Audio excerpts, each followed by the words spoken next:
विनेश के साथ भी ऐसा ही हुआ कि उसके माँ बाप ने भी पूरे भरोसे के साथ उसको भेजा, संघर्ष किया, लड़ी, ओलंपिक्स तक पहुंच गई और उसका संघर्ष का फल भी उसे मिला, मेडल मिला। पूरे देश को गर्व महसूस हुआ, पूरा देश खुश हुआ, सबने कहा हमारी बेटी है। जीत के समय आई, प्रधानमंत्री जी ने घर बुलाया, चाय पिलाई, फोटो खिंचवाई। भाजपा के तमाम नेता, सारे जितने भी भाजपा के लोग थे, सबने कहा कि देखो मोदी जी हैं तभी मेडल जीत रहा है भारत। पूरी मीडिया ने भी कहा, सब खुश थे, सबको गर्व था। हम लोगों ने देखा नहीं, कुछ कोई फर्क नहीं पड़ता कौन सी पार्टी नहीं है, हमारे देश के लिए कोई मेडल लाया है और इतना संघर्ष करके हमारी लड़कियां, हमारी बहनें गई हैं, हम सबको गर्व महसूस हुआ। लेकिन फिर क्या हुआ? वो भरोसा तोड़ा गया।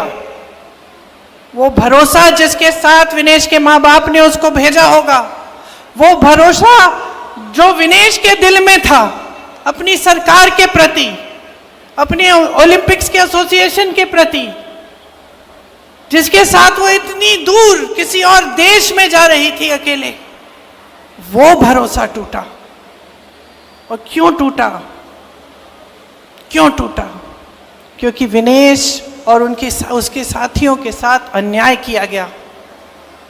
और जब विनेश ने अन्याय देखा तो खड़ी हो गई। और ये भी हरियाणा का स्वभाव है, ये आपका स्वभाव है, ये आपकी संस्कृति है, ये आपकी परंपरा है। आपने अपने बच्चों को इसी परंपरा के तहत बड़ा किया है। दीपेंद्र जी ने कहा और आप सब जानते हैं, यहीं पे कुरुक्षेत्र की भूमि में, हरियाणा में भगवान श्री कृष्ण ने भगवत गीता का प्रवचन दिया। और क्या कहा था उस समय कि जब जब अन्याय होगा, जब जब इस दुनिया में अन्याय होगा, तो सच्चाई और न्याय की आवाज उठेगी। मैं प्रकट होऊंगा, भगवान प्रकट होंगे और अन्याय के खिलाफ लड़ेंगे। ये आपकी परंपरा है। तो जब हम विनेश की बात करते हैं, सिर्फ विनेश का संघर्ष नहीं था, ये सिर्फ एक महिला का संघर्ष नहीं था, ये आप सबका संघर्ष है, ये आप सबकी लड़ाई है। जब इनके साथ अन्याय होता है, आप सबके साथ अन्याय होता है, आप सबका भरोसा टूटता है, आप सबके साथ विश्वासघात होता है।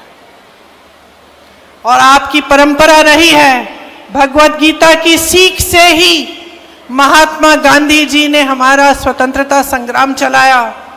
आज